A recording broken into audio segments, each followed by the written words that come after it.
For the new folks on the call, again, this meeting is part of the one of the 3 pillars of the Cleantech Corridor, which is the committee where we get together and brainstorm and see if we can identify shared pain points. The other 2 pieces, and I think we might have Bob and Ryan on the call, are the accelerator, and those gentlemen bring startups to North Carolina. And then the 3rd piece is kind of ecosystem engagement, where we produce events, for example, Cleantech career fairs, to educate the broader public about the importance of clean tech. And we're always looking for speakers for those events as well. So glad to have you here this morning. RTCC is a nonprofit. We're one of the 2 partners behind this Cleantech Corridor. And our goal this morning is to identify shared challenges in the electrification of transportation space. So having said that, let's see where we are on time. I think Brennan, okay, so I need to go to, how can I go to Control L takes me to full screen? Okay, Brennan, I have you up first to share Orange County's priorities, and I can advance if you want to tell me to advance. How does that sound for you? Sounds great. Okay. Sounds great. Thanks very much. All right. Well, thanks for the opportunity to talk with you all. I'm Brennan Bouma. I'm the Sustainability Coordinator for Orange County. I didn't speak up before since I felt like you all would hear enough from me this morning, but the 3 things keeping me going through the quarantine so far are Zoom, bicycles, and popsicles. I think those 2 with my 2-year-old and 5-year-old. I think those have gone a long way. I'm just going to flip through a few things about Orange County and the way we've approached the market transformation around vehicle electrification. That's sort of the way I like to think about it. Just keeping that broader scale has been useful for me. Next slide, please. So when we think about where the state of the EV market is, we're in a really, we've been in a really interesting time, and it's going to get even more interesting. So according to a lot of experts and the North Carolina ZEV plan, within 5 years, we're expected to see cost parity with gasoline-powered vehicles, especially in the light-duty space. So, there are 7 new electric pickup truck models that have been announced in various stages of development. So they're moving into that larger, more profitable sector of the American vehicle market. So that's really interesting. I think from the sort of local government space, I think pickup trucks are often a pretty important element of our own fleets. And so that's a space that I'm trying to follow. They're really expensive so far, but like we said, 5 years is going to change a lot. And so thinking about 80,000 vehicles by 2025, I just ran a few quick numbers to see where Orange County was. Have we been doing our part? And so if since we're about 1.4% of the North Carolina population, our target level, if we're just keeping things proportional by population, which is a big if, it would be, about 1,100 EVs, and we're already, at 1086, according to the very useful new data that's posted by DOT on their site. If you're looking for electric vehicle registration data, they've got very up-to-date counts. So that's been helpful. Next slide, please. And then zooming in a little bit more, the Orange County EV market, you can see the sort of growth figures. We've been sort of cobbling together some data over the last 5 years or so, 5 to 10 years, with the help of Triangle Clean Cities Coalition, especially, and you can sort of see those data points making a pretty hopeful line there. Another element here, obviously, is the charging network, and it's hard to know when you have enough charging. But there's a new set of standards out, the Lead for Cities and Communities standards, and they have a threshold that they've been working with local governments across the country to try to find a threshold that makes sense. So their threshold is 1.52 alternative fuel stations per 10,000 people. And so looking at that, North Carolina is somewhere around 1. When you just look at electric vehicle stations, you're probably doing a little bit better, even if you include others like propane and CNG. And then Orange County is definitely pulling our weight so far. And a lot of that so far. Oh yeah, the other part of the LEED standard is, just in case anyone's curious to look it up, providing electric vehicle charging stations for 2% of all public parking spaces, or at least 2 spaces for every public parking lot. And that's a higher bar. That's a harder one to reach than this this sort of overall threshold. But something to think about as we look at making new development EV charging ready. That's another standard to try to read the landscape and figure out how much charging is enough charging. So wanted to mention that. Next slide, please.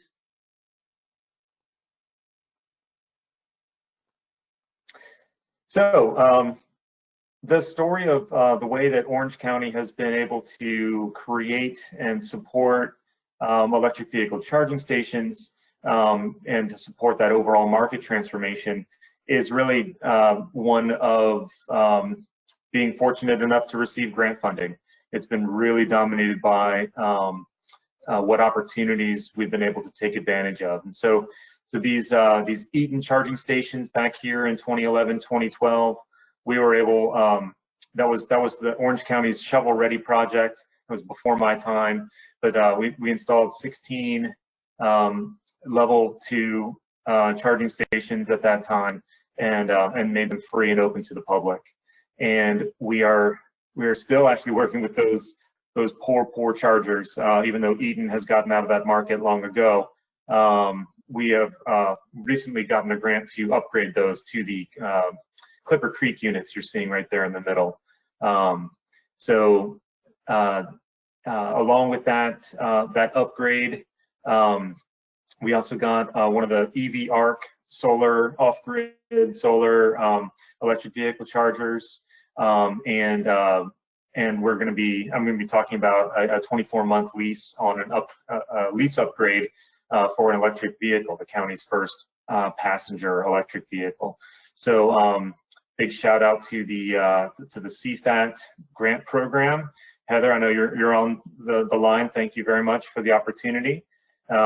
It's been really critical for us. And down the bottom there, right around 2015, we also worked out a pretty. It was interesting. So this is an interesting model that I'm happy to tell you more about if there's any questions. But what you're seeing is, and there are others on the call who may have also made similar kinds of arrangements. This DC fast charger is one of 2 that went in around 2015, 2016, and it's owned and operated by Brightfield Transportation Solutions out of Asheville. It's a Signet charger until recently on the Green Lots charging network, and then we've got the chair of the Board of County Commissioners doing a ribbon cutting for it. Essentially, all Orange County needed to do to make this happen, to host one of these DC fast chargers, was to provide a free land lease for just the 20 square feet or so of land that the charger occupies, and the meter that they had to put in. So Brightfield really invested, and then they're recouping from their investment, with they're charging for charging. through those DC fast chargers. And we felt like at that level of convenience, it was appropriate to charge customers for that. So that wasn't a conflict with our overall support of the market. And this one is in downtown Hillsborough, and the other one is off of Franklin Street in downtown Chapel Hill. So next slide, please. So now I think our bigger priority now is to try to catch up a little bit on our own fleet. We've been investing in hybrid vehicles for years. We've had great luck with the Priuses. They're not always on the state contract. And so, but that's part of investing in the overall fleet electrification or vehicle electrification market. So even though it doesn't bring the users really along with the technology, at least it's helping to support the component manufacturers, battery manufacturers, and it lowers overall emissions. So hybrids are still a very viable technology if to lean on as we electrify. Down below, you'll see one of the a pilot project that we ran in 7 ambulances to do battery backup systems. Stealth Power is the company we worked with, and we had like 300 pounds of batteries in each one of these ambulances, and it could power the ambulances without the need for idling. It could power just the box in the back for a couple of hours, and then it would recharge as you went. And we needed to. This was a. If you're interested in this project, please let me know. We learned a lot. And spent a little bit of political capital with our emergency services department, but they were great partners to work with on this. In the end, we ended up pulling them out of the vehicles. Not to say that this won't work for anyone, but happy to share lessons learned as we go forward.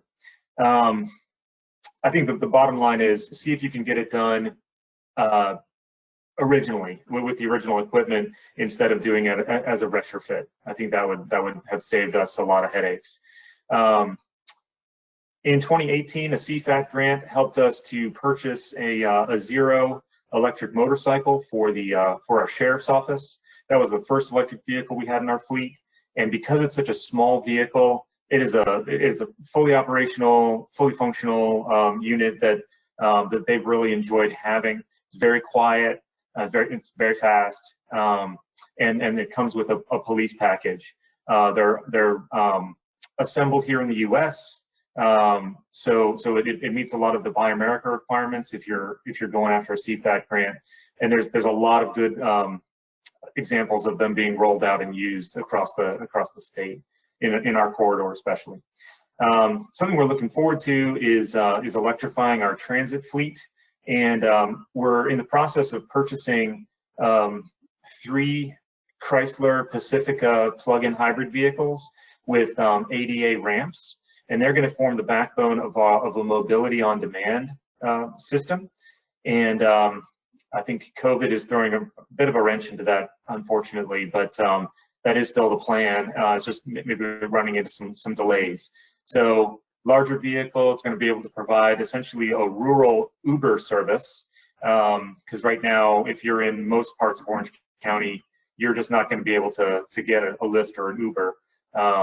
And the bus probably doesn't come near you either. So this is going to really extend our transit service, provide more equity in that, and we're going to be able to do it off grid for the first 30 miles of their operation. It'll be all electric and all solar powered.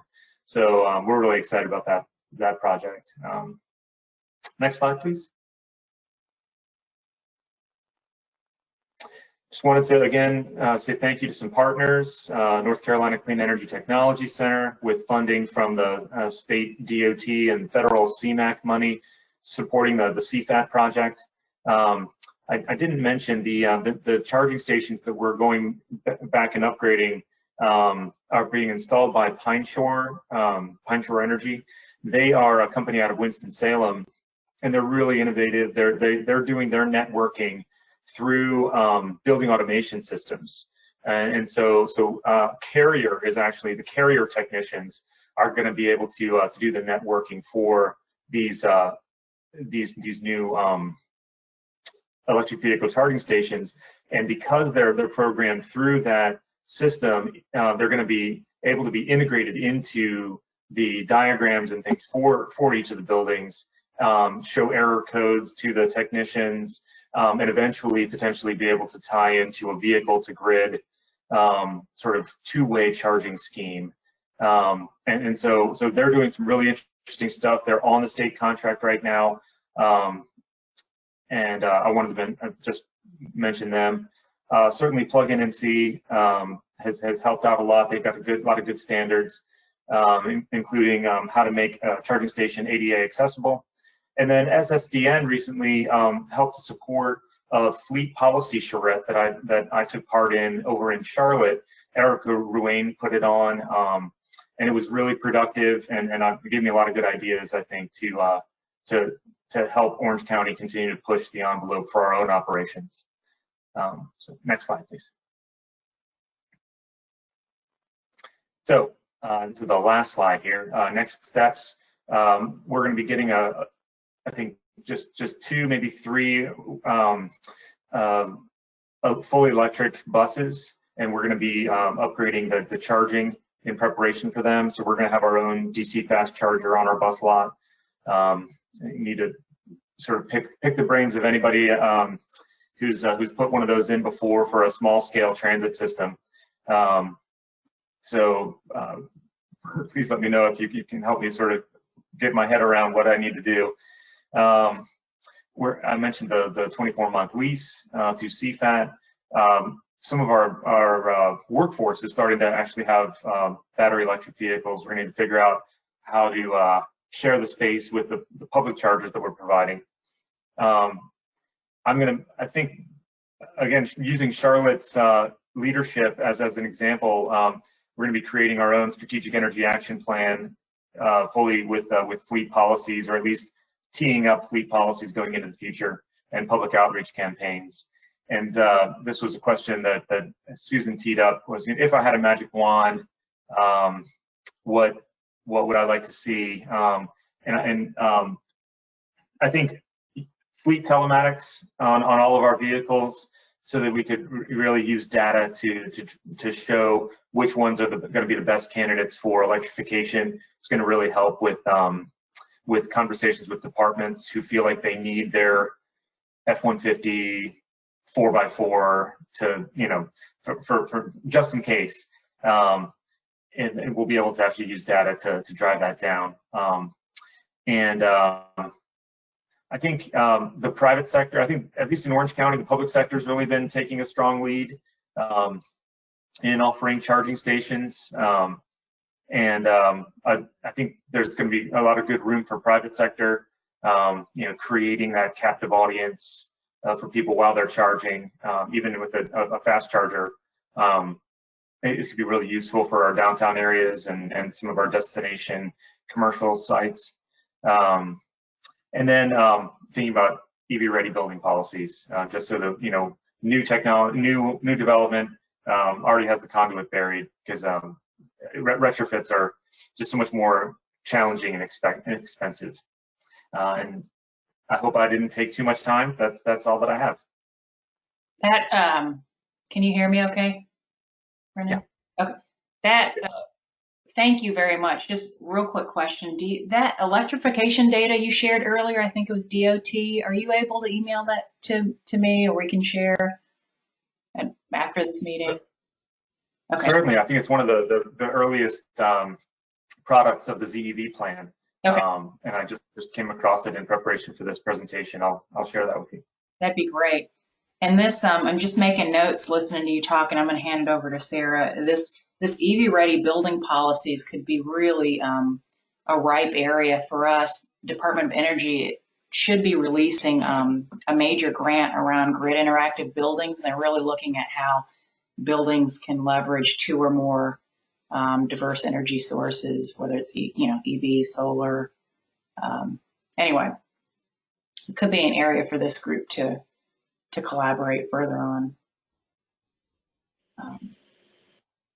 I think maybe in the interest of time, Sarah, I have your slides teed up. I can hand it over to you, Sarah, and then we can do Q&A after both yours and Brennan's presentations. How's that? Okay. Okay. So I'd like to introduce Sarah Hazel with the City of Charlotte, and you can tell me when it is. Great.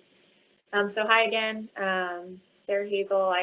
I'm an assistant to the city manager here in Charlotte, and also work to lead our small and mighty sustainability office. We have 2 staff and 2 American Cities Climate Challenge advisors through a grant that we received in 2018. So I'm going to talk a little bit about our Strategic Energy Action Plan, which Brennan referenced, and how that has sort of set a course for our work around electrification of our fleet. And then I'm going to talk a little bit about what we're doing. So go ahead, Susan. So our city council passed the Sustainable and Resilient Charlotte by 2050 resolution at the end of 2018, and this really set a chart for our city as an organization and really our city as a community to think really deliberately about how we become low carbon. So it had 2 pieces. One was to become a low carbon city by 2050, which is defined by each person emitting less than 2 tons of CO2 per year. And then the second piece, which is really what we've been working on over the past year and a half, is to strive to source 100% of our energy use in municipal buildings and fleet from zero carbon sources by 2030. So that direction has helped to accelerate the work that we had been doing for quite some time, but had really been doing as opportunities arose instead of in more of a strategic fashion. And so the third part was that we wouldn't just put these goals out into the universe, but that city staff were responsible for developing an action plan and a framework to achieve those goals. That's our Charlotte Strategic Energy Action Plan, which our council unanimously adopted. And it was adopted with a lot of support from obviously our elected officials and our city staff, but there was a real groundswell of community support for this action, which was really exciting to see. Has really provided, some additional emphasis and oomph that is needed to get us through some of the challenges that are coming up.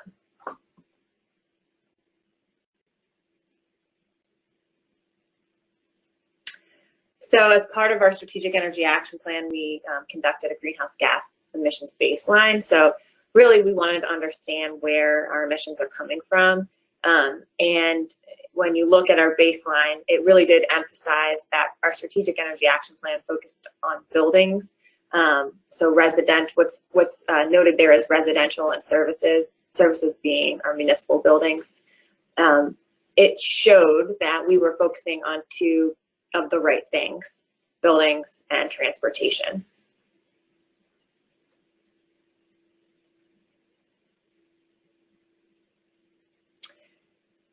And these are the different components of the CAP. We're obviously talking about electrification, so we're focusing on transportation, but we have been working to accelerate our work around buildings, energy generation with investments in solar, workforce development with some work around how we can support a green workforce through some of our existing workforce development programs, and really being thoughtful about how we do this based on a foundation of equity and engagement. For our fleet work, we had to do a lot of employee engagement, so I can talk briefly about that when we get there.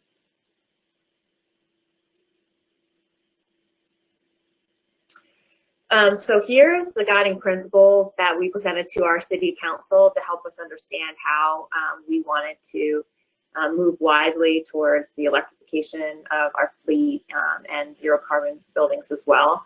The key pieces being that we really looked at how we could show total cost of ownership around these decisions that we were making. So understanding that there was going to be some premiums up front, but really being able to tell that story, not only looking at the impact of emissions, but looking at the financial impact and really coming to the table with that information.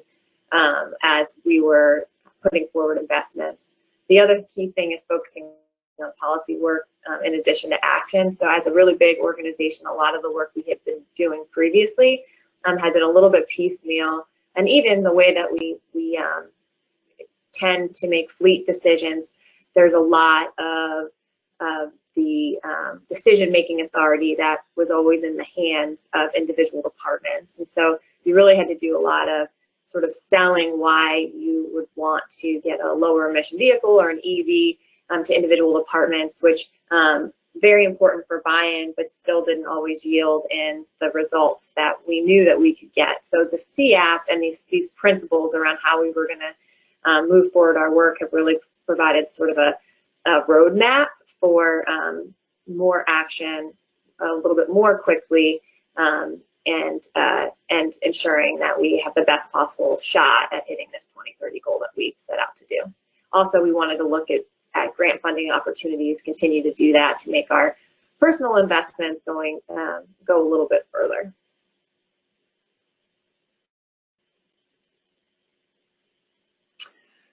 So Brennan referenced our sustainable fleet policy. So we're very excited. Our city manager signed these policies on June 1st. So we are 8 days into having some policies in place that we are working to implement.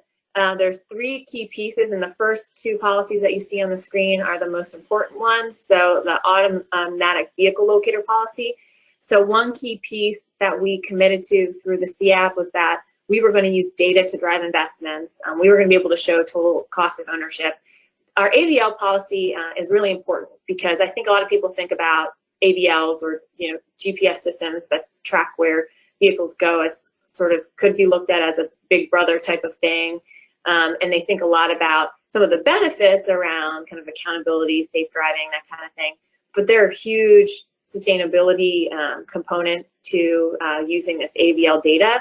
So we tried to package these policies together internally for our organization as sustainability policies, which I think really helps to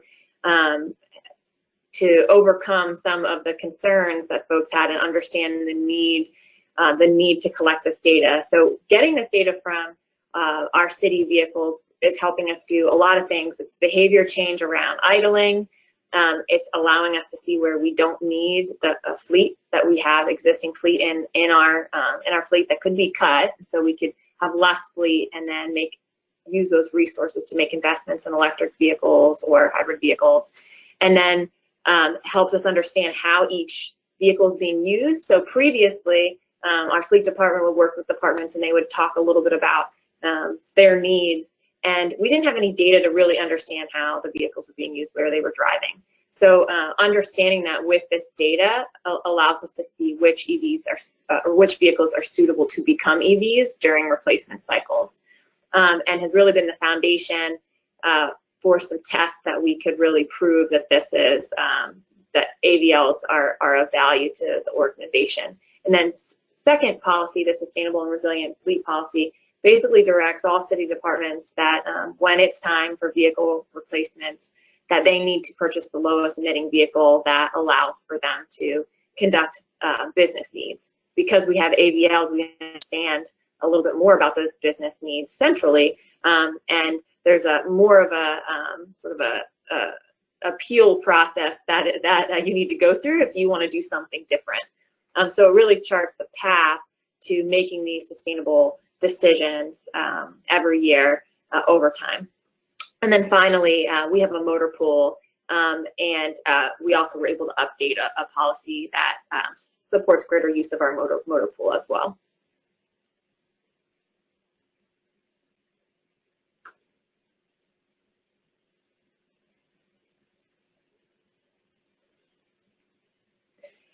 So back to the AVLs, I think I talked just a little bit about this in the last slide, but we did do a pilot program through the American Cities Climate Challenge with Swatch Labs. So it was a 90-day pilot, and we put AVLs on 10 devices and really analyzed the data to understand EV suitability. And the recommendation was that all 10 vehicles could be candidates for electric vehicles. So doing that in advance of this policy being signed really helped us share this data. Really, our fleet team, who we don't have anybody on this call, but who are just fantastic, just internally shopped this pilot around and the results of it to a lot of departments and a lot of key stakeholders to show the benefit of AVLs and to help people feel more comfortable that there was some analysis going into making some of these decisions.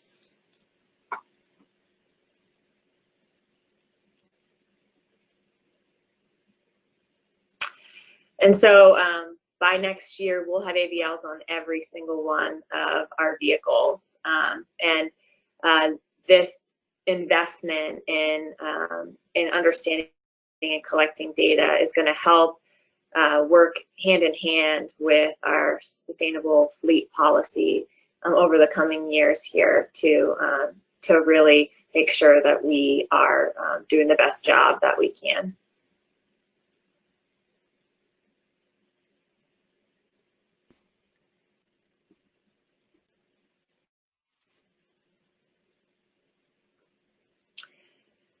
So here's a strategy that we laid out to our city council.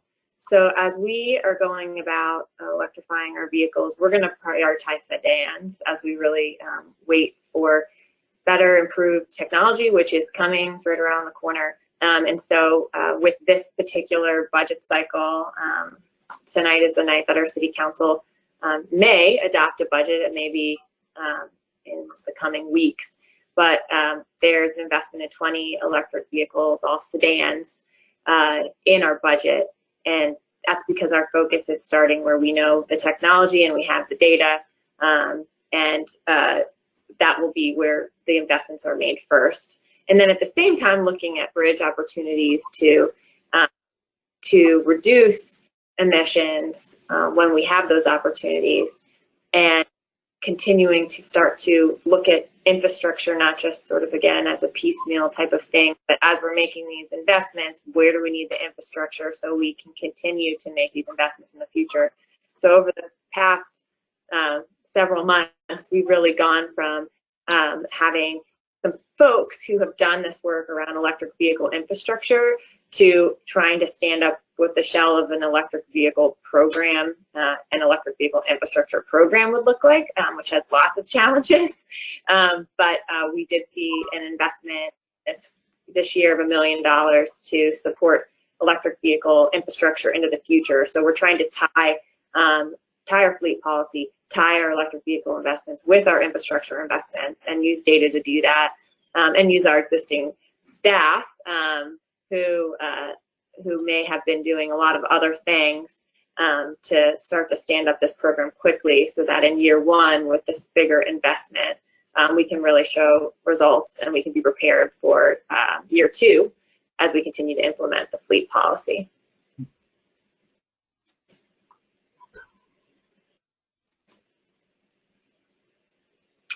So this is just an example of how we are doing very basic kind of total cost of ownership work to show that some of the initial upfront purchases come back to the city over time, and to get individual departments a little bit more comfortable with this approach.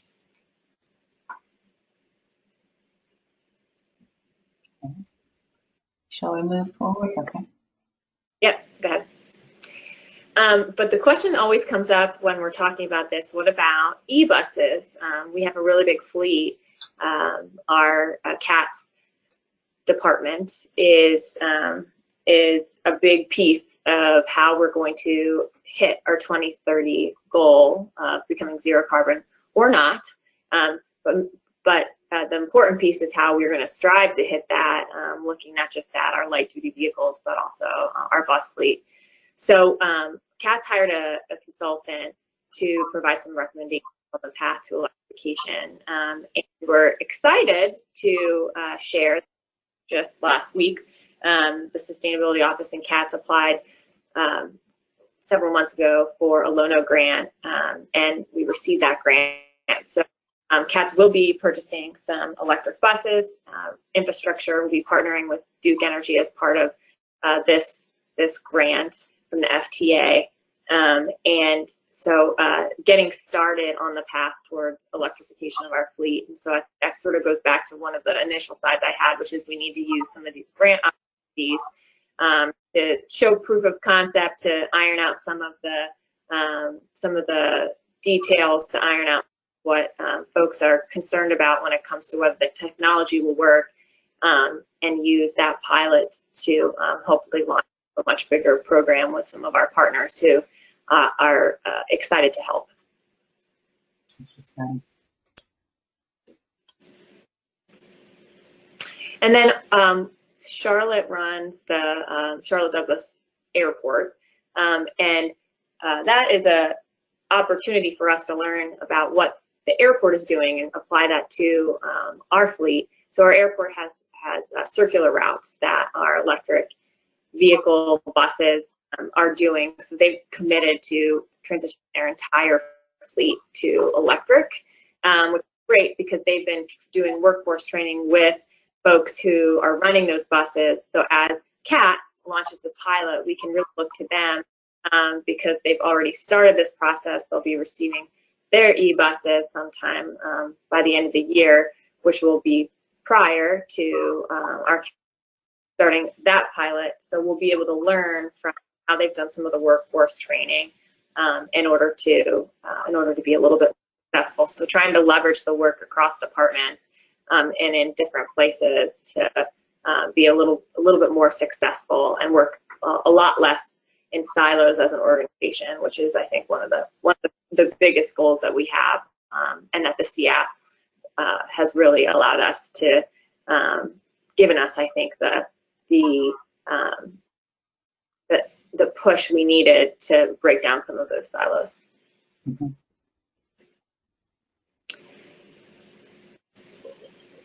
And I know our airport will be transitioned for the next 10 years all electric. So they've made that commitment, and we're excited to see how work with CATS will follow.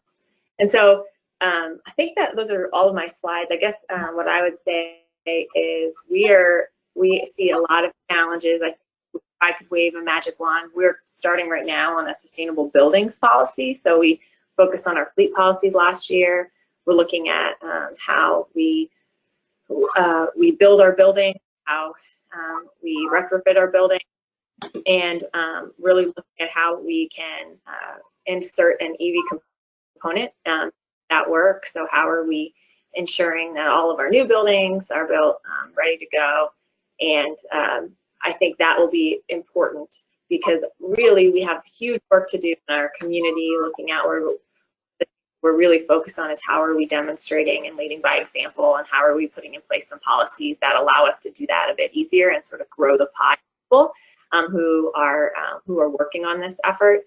And so if I could wave a magic wand, we'd have that in place already. But I think that's probably months down the line. But it's on the horizon, so that's good. So I'm happy to take questions. Yeah, thank you. Thank you, Sarah and Brennan, and congratulations on getting that policy approved, and the e-buses is really exciting. I think, I don't want to be too, we have some questions we'd like to ask the broader group, but maybe let's just open the floor to see who has questions for Brennan or Sarah, and you might have to unmute yourself.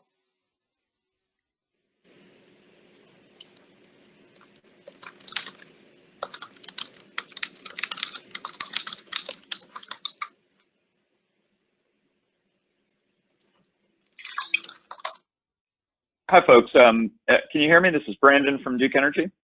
Hi, Brandon. Hi, everybody. Really interesting to see all the initiatives and other projects in process. Such a unique opportunity, I think, for cities to have leadership and, adoption for lots of, edge cases all the way to the very fundamental. In that spirit, I'm wondering how for, where you are trying to deploy infrastructure, say for workplace or even for the public that can be more broadly used, how you're thinking about balancing the amenity view, where this is something that we can use to sort of incent a little more adoption if it's potentially even free, with maybe the need to collect some kind of revenues, both for the ongoing proliferation of this, this beyond the initial phase, and also for maybe better utilization. So you don't have folks that are saying, oh, I can skip charging at home because I can go, to Main Street and just plug in for the day. And then, maybe even just a 10 cents a kilowatt hour or whatever, gets much better utilization because it makes people more sensitive to their usage. So I'm curious about how you're sort of balancing thinking about those things, or if, that's visible to you right now. Thank you. Well, I can start. Those are the exact questions that we are looking at right now. And I don't think that we have an answer. Again, because previously while we have been focusing very much on supporting our fleet, we also have these goals that we care very much about when it comes to market transformation. However, we have a bunch of electric vehicle chargers, I think something like 80 that are open to the public that are free of charge. We have an AV ARC. So the need to really answer those questions is like right upon us right now. And so would welcome any support from this group or members of this group to help us think through that strategy. We're really leaning on our American Cities Climate Challenge partners to help us too. For whatever it's worth, happy to participate in that discussion, and however it's useful. I will admit that, as a fairly recent adopter of, electric vehicle with workplace charging back when we used to go to the workplace, I am not the early bird that catches the worm. And so I've come to a place where my excitement for free charging has actually been replaced by a feeling that, hey, I'd like to pay for this, so I can have a better shot at getting a charger at the workplace. So it's been kind of an interesting learning experience, in that personal way. So happy to collaborate however I can. Thanks. Yeah, I'll weigh in too, just real quick. I think when we're thinking about the need to recoup the power that we're distributing, it's that's not, I don't think, the main cost for this. Like I said, we've been able to take advantage of a lot of grant opportunities. There won't always be grants for these, I guess. So I think in the future we will be needing to think about the ability to collect revenue. I think for ourselves, we're going from essentially an unconnected charger now to a connected charger, which is going to enable us to manage things a little bit better. I think there is some natural management that happens when people are paying for their charging session, which is enviable. But I think in downtown Hillsborough and in several other places in Orange County, people don't even pay for parking, and so it's very it's difficult to charge for a charging session when people aren't even used to paying for parking. So we think that within the life of these, the 5 to 8 year expected life of this wave of charging stations that we're putting out there, that's going to be, we think the downtown areas are going to sort of come up to speed a little bit, and there'll be more parking competition, more charging competition, and the case for charging at that point is going to be made more clear for us. So we'll be looking into, for the more popular chargers, we'll be looking into managing charging sessions in other ways that don't involve charging for this particular wave. But yeah, love to be a part of that collaboration discussion. Thanks, Brennan. Other questions for Brennan or Sarah? Susan, this is John. Can you hear me? Yes, please. Yep. Yeah, so I just wanted to build on that. I also really appreciated both presentations, and I'd love to get copies of both. Brennan, you were just talking about something that's been on my mind in terms of thinking into the future, looking at the private side of this equation, and that's something that I've been thinking about too. Is there's certainly that lead by example interest that we as local governments have, and I just wondered if you all had thought about the private side of this. And Brennan, you have that lease example that you talked about, and I believe with the Brightfield option, there is, I think, a paying component of that currently, if I understand that correctly. So it's certainly an example locally, and I just wondered if either of you, you know, looking out into the future, see more opportunities for that leasing concept or partnerships with utilities or even private landowners to have more of these installed. Well, yeah, I think we got lucky with the leasing because I think there was a source of money that Brightfield was able to take advantage of, and so all we had to do at the time was to raise our hands and say, yes, we'll work with you, figure out how to do a free lease for a small plot of land. Users of those DC fast chargers do pay something and have paid since the beginning. I don't know how much utilization they've gotten. You know, anecdotally, it's hard to say. We've certainly been letting people know in our own outreach that they're available and they're there. I think wayfinding is always tricky. One example that I'm thinking of, so it's kind of mundane, but that's kind of also exciting in how mundane it is. Sheets, there's a new Sheets gas station up right on the 85 where 86 crosses, and they've got 4 DC fast chargers that they've put in there in the back lot. So I've seen some cars using them. I've seen that they're now on the map at the Alternative Fuels Data Center. So hopefully that, you know, one, because of their proximity to the interstate, they're providing, you know, helping to electrify the corridor. And two, I hope that they're going to be profitable.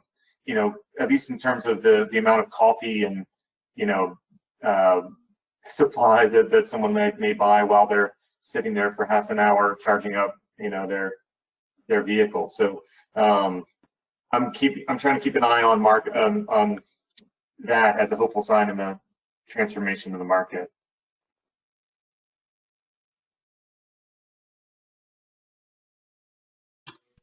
Other questions? Hi, this is Oben. Can I ask a question?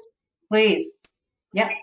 And I guess this is really to anybody, but one of the things that we have not done yet in Durham is deal with parking regulations that would actually allow us to enforce electric vehicle parking only. So we have some stations, well, everyone has stations, right, where it says EV parking, but of course, lots of other people park there all the time. And I don't know really how realistic it is that we would use resources to ticket people or tow them or anything, but we don't even have yet the legal authority to enforce if we wanted to. And I'm wondering what other communities have put anything like that in place, how successful it's been, lessons you've learned, what are you thinking?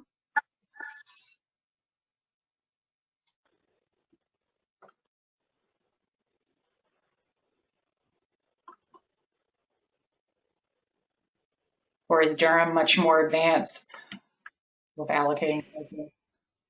Yeah, as we were just talking about that as an issue, as we have more fleet that are sharing some of these chargers with the public, this is something that we need to figure out, because when we have more public chargers than we have a need for our fleet, it's not really an issue when people sit there and park. You know, it's not great, but it's not as much of an issue, but it's really going to become an issue.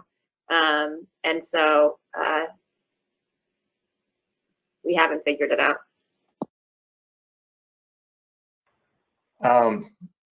So then, yeah, I think this is interesting. As I mentioned, we don't really have a whole lot of paid parking, you know, outside of Chapel Hill, Carborough, and just a, you know, I can see there being some real political will necessary to tow someone who's icing out the EV charger.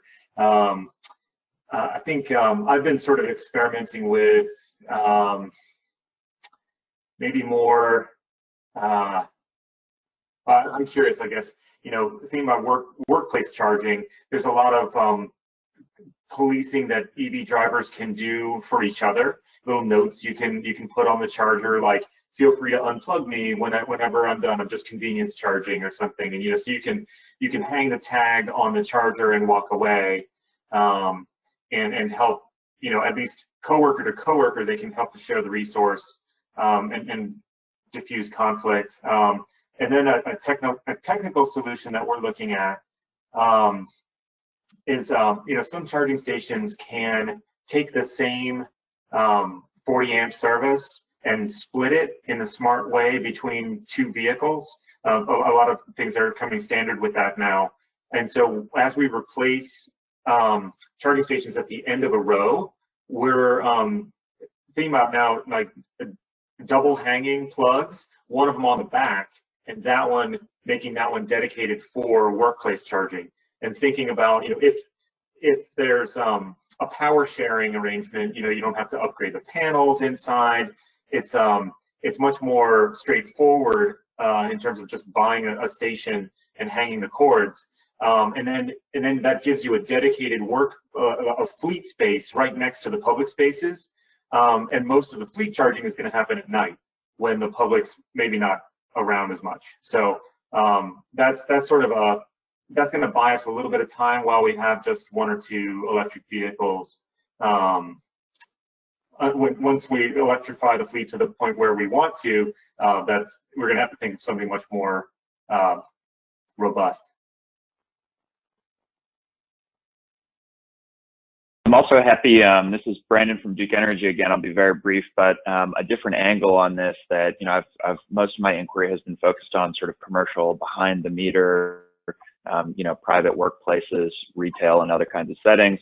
And one of the very interesting conversations we've had is not necessarily to take a position, but to be very conscious of, do we want to allocate the best, most primo parking for the EV charging, or alternatively, is it enough just to provide the amenity, whether free or paid, and then maybe to offset that to a place that doesn't stir up resentment and sort of avoid some of the, the feeling that, well, that this is too much or some such. So I think it's really interesting to think about that in the city context of, how do we want to weigh the perception versus the utility of providing something.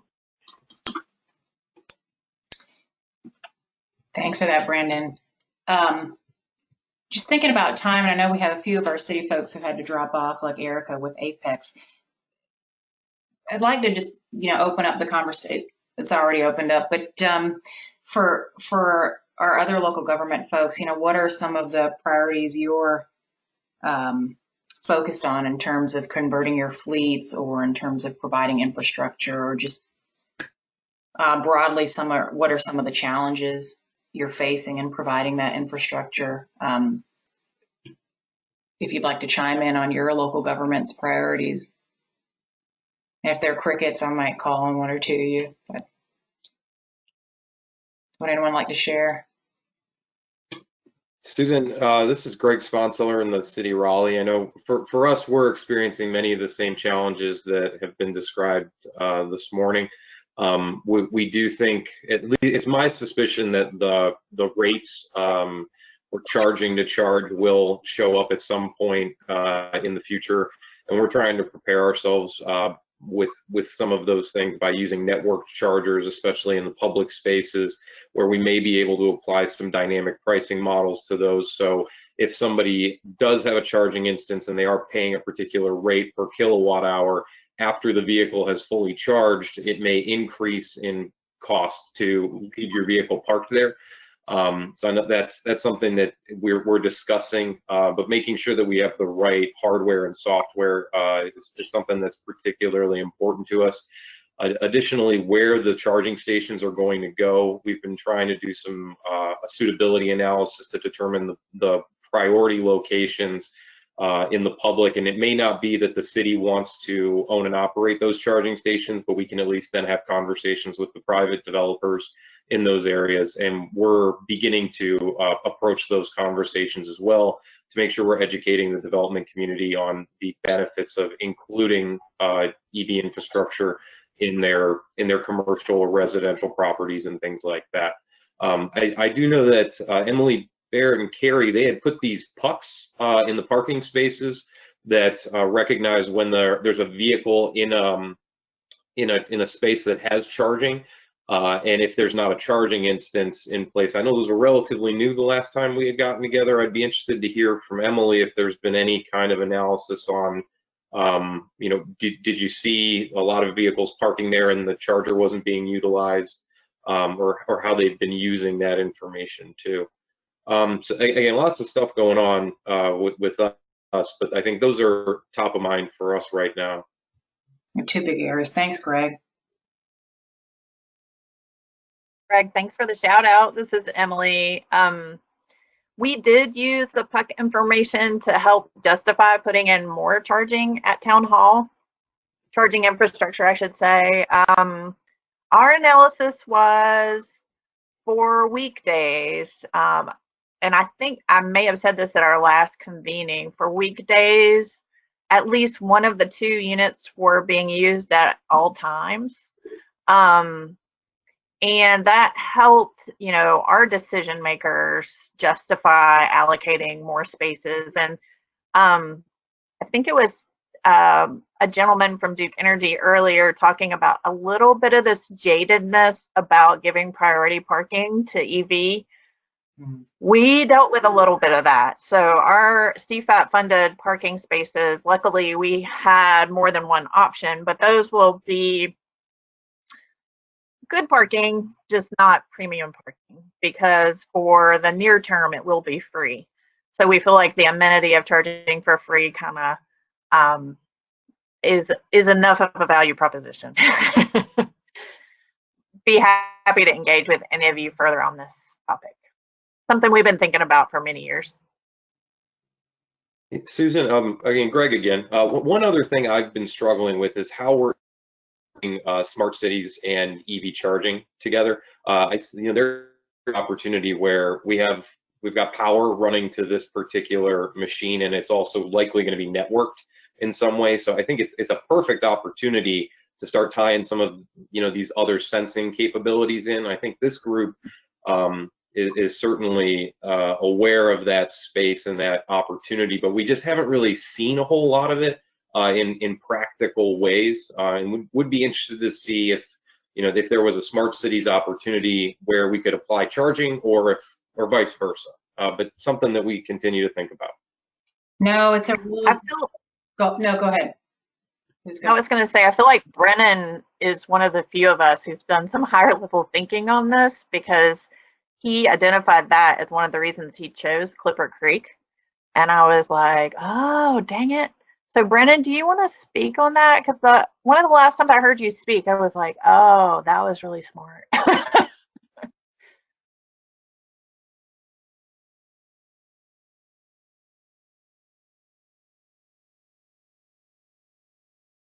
Is Brennan still here? Let's see. Maybe he left. No, I'm sorry, I had to step away for a second. Is there a question? Brennan, this is Emily. I was complimenting you because Greg pointed out that EV stations are some of a real opportunity to use sort of networked data gathering points to do some higher level smart city work. And I felt like you articulated the reason that you got the Clipper Creek unit was because it gave you a little bit more flexibility in that space. And I didn't hear you talk about it today, but I remember the last time you talked about it, I was thinking, oh, that's an opportunity that Brennan identified that I personally missed. So I wondered if you could talk about that a little. Yeah, and I'm still very much learning about this. There's the Clipper Creek is a good company to work with, I think, but not necessarily, they're not the ones who are going to be providing some of the smart city components. That's really more the Pine Shore Energy folks who are on the state contract I mentioned as a partner. And the guy, David Thompson, who is the is almost a one-person show over there. He has walked me down the road several different times with the kinds of networking capabilities and the standards that he's putting into place. So the interoperability standards that his networking runs on are that actually use BACnet. You know, for those facilities folks in the room or people who know about building automation systems, that's the open source sort of networking language that you can speak to an air conditioner with. But so it's been used more on building environment side, and I think one of the really cool innovative things that they're doing is to bring EV charging into that same thing as just an element of a functional element of a building, instead of just being something by itself out in a parking lot. So I think it's going to future-proof us a little bit, and that's what I'm hoping for as I learn more about it. That's great. Thank you. Regarding the intersection of smart cities and EV, one of the follow-up items we have is somebody. Okay. We have a corresponding meeting, corridor meeting, on June 18th, the next week at 2. I'll send a reminder, but I imagine the intersection will come up because City of Greensboro will be sharing their smart cities plans, as well as the City of Philadelphia, and they're going to talk about how they've created a smart cities roadmap that has now brought them to publishing challenges to the business community. So anyway, I'll send that meeting reminder. I want to take, just before we lose you in a few minutes, a minute to talk about what are some of the broad themes we heard, and also to thank Brennan and Sarah again for the great. Are we able to share both of your presentations? Is that okay with you both? I have to put you on the spot. Okay. No problem. Quite a few folks have asked. Just please chime in. Some of the potential next conversations, or where we could take this conversation. I heard some big themes. EV ready buildings is definitely one theme. Smart cities and EV, the intersection therein. This idea of a rural Uber service, I think, is a kind of a fascinating theme. I know, I think Darren from Wilson just dropped off, but and then potentially this idea of educating real estate developers, as our local governments may not want to own infrastructure, but they want to educate developers. Does anyone want to chime in on other broad takeaways you heard? Just to kind of piggyback on what you just mentioned, Susan, with trying to educate developers, it'd be really great if we could get something in a building code, or at least get something that is encouraging EV-ready parking spaces. But I think that the building code issue that Brennan had brought up is something that I would be interested in trying to continue exploring. And I imagine you all, Brennan and Raleigh and others, and Sarah and Charlotte, you know what you want in that code. Like, you have a pretty good, okay. So that could be a rich discussion. Okay, so that's a potential next step. What we'll do is, as a follow-up, we will send out the presentations, Sarah and Brennan's presentations. If you're okay with it, we'll also send out just a list of the folks who are on this call, not contact information, but in case you want to follow up with each other. I want to mention a couple of upcoming opportunities. June 18th, we have that Smart Cities, Smart Cities. And then June 26th, Emmett has put together with our local Council of Governments, TJ Cog, if you're interested in this topic, a webinar on autonomous and connected transportation. And then July 8th, I know we've got Bob on the call. Our current cohort of startups, which includes a retrofit vehicle solution, will be graduating on July 8th, so we'll send that out as well. But I know we're probably over time. Brita or Lang or Mike, any of the Duke Energy folks, is there any, do you want to make a closing comment? I apologize, I didn't give that floor to you earlier. And now I'm putting you on the spot.